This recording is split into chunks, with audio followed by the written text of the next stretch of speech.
Pemirsa, terima kasih Anda masih di Presisi Pagi. Dukungan Amerika Serikat di bawah Joe Biden terhadap Israel dalam perangnya melawan Hamas di Gaza terus menuai kontroversi di dalam negeri. Tak hanya protes, sejumlah organisasi dan individu pun menggugat Biden di pengadilan federal.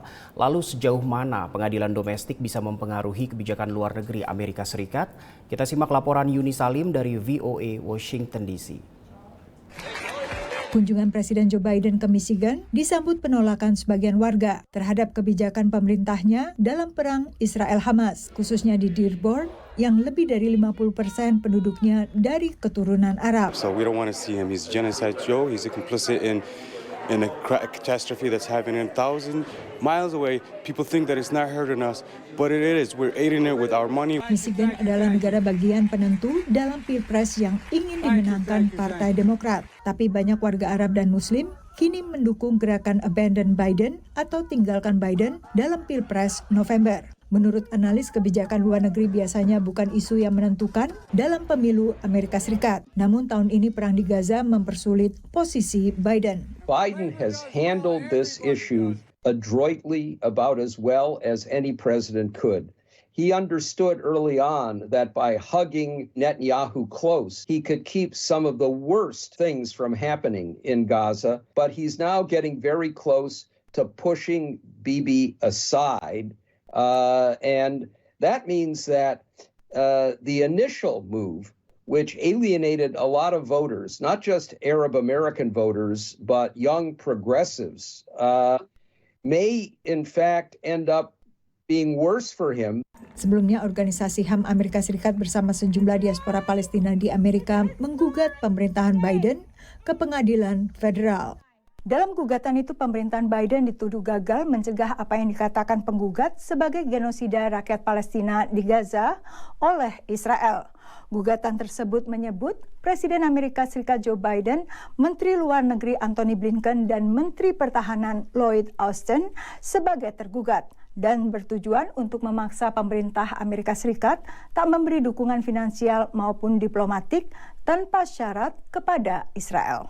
Namun sidang yang berlangsung di pengadilan federal di Oakland, California itu berakhir dengan penolakan hakim dengan alasan landasan yurisdiksi. Sejumlah analis telah memperkirakan putusan hakim. Domestic court challenges to U.S. foreign policy. To my knowledge, pretty much every one of them has been thrown out.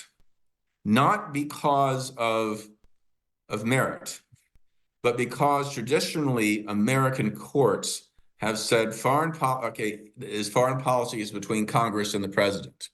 Meski demikian, hakim federal meminta pemerintahan Biden mempertimbangkan dukungan bulatnya bagi Israel, mengingat keluarnya putusan sementara Mahkamah Internasional dalam gugatan Afrika Selatan terhadap Israel. When there's been a plausible case of genocide being established by the court on the votes at the court, keep in mind, are either 15-2 or 17-1.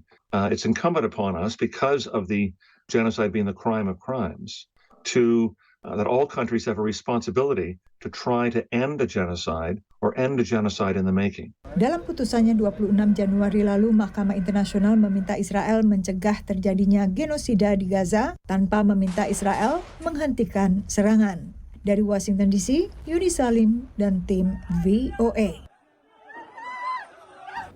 Masih di Amerika Serikat, pemirsa, melihat peluang bisnis baru saat pandemi, pasangan suami istri Indonesia ini menciptakan produk pembersih dan perawatan tubuh alami yang terinspirasi dari kekayaan alam Indonesia. Saint Me Soap kian diminati warga Amerika yang mencari produk kulit dan rambut yang tanpa atau seminim mungkin berbahan kimia. Berikut laporan Ariadne Budianto untuk VOA Florida. This is the only soap that I use. Number one, I have sensitive skin, and the oatmeal black soap is amazing. When I use it, my skin doesn't get itchy. I also have 3 children that suffer from sensitive skin, so the products are pure, they're organic, they're natural, and they're made here. Saya punya beberapa customer tiap bulan itu spend $200 cuma beli sabun. Mereka lebih senang produk kayak natural begini daripada yang produk yang botolnya bagus, baunya harum gitu, bermerek. Saya nggak mau kemasannya bagus, nggak, saya biasa aja. Tapi yang saya jual itu sebenarnya benefitnya, khasiatnya. Itulah prinsip Santo Ferry Masi dalam meracik sabun dan produk perawatan tubuh untuk brand kreasinya Saint Miss Soap yang semua diproduksi di toko kecil di pinggiran Orlando, Florida ini. Waktu itu lagi COVID, tiba-tiba istri saya nelpon. Saya punya ide, bikin sabun gitu. Karena waktu itu kita mau cari yang namanya hand sanitizer itu susah dan semua harganya naik, mahal, langka. Jadi saya research dulu apa semua kelebihan kekurangannya, regulasinya apa semua. Berbekal pengetahuan dasar membuat sabun semasa sekolah di Indonesia, diaspora asal Manado ini otodidak belajar meracik sabun dari internet. Dengan modal awal $200, sekitar 3 juta rupiah untuk bahan, Santo menguji coba sekian banyak resep hingga berani mencetak produk akhir yang ia jual ke beberapa teman.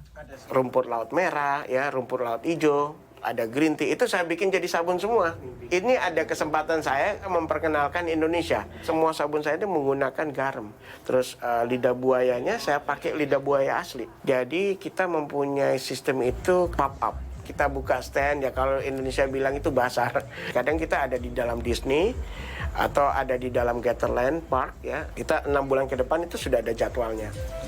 Selain sabun, lilin, spray tawas, dan lotion, bestseller lainnya adalah shampoo dan conditioner bar. Selain orang-orang senang karena ini lebih ramah lingkungan, mengeliminasi botol plastik, karena bahan-bahan yang digunakan itu cenderung lebih alami. Maksudnya kalau misalnya lebih banyak bahan kimia, lebih rentan untuk rambut rontok. Tapi karena ini bahannya bisa di-itemize pemirsa, cuman ada berapa nih? 10 bahan lah ya. Jadi katanya itu bisa membantu orang-orang yang sensitif dengan bahan kimia. I was dealing with alopecia where I was losing some of my hair, and they recommended to use a rosemary. Not only has helped my scalp, but my hair, the patches, have come back. So now my hair is growing. Produk Saint Miss Soap juga dipasarkan ke seluruh Amerika online, gratis ongkir tanpa jumlah minimum. Istri Santo, Vera, memanfaatkan keterampilan merajut dan hobinya prakarya, membuat boneka plushie dan miniatur kurcaci dari gabus bekas botol minuman anggur yang terbuang sia-sia di banyak restoran.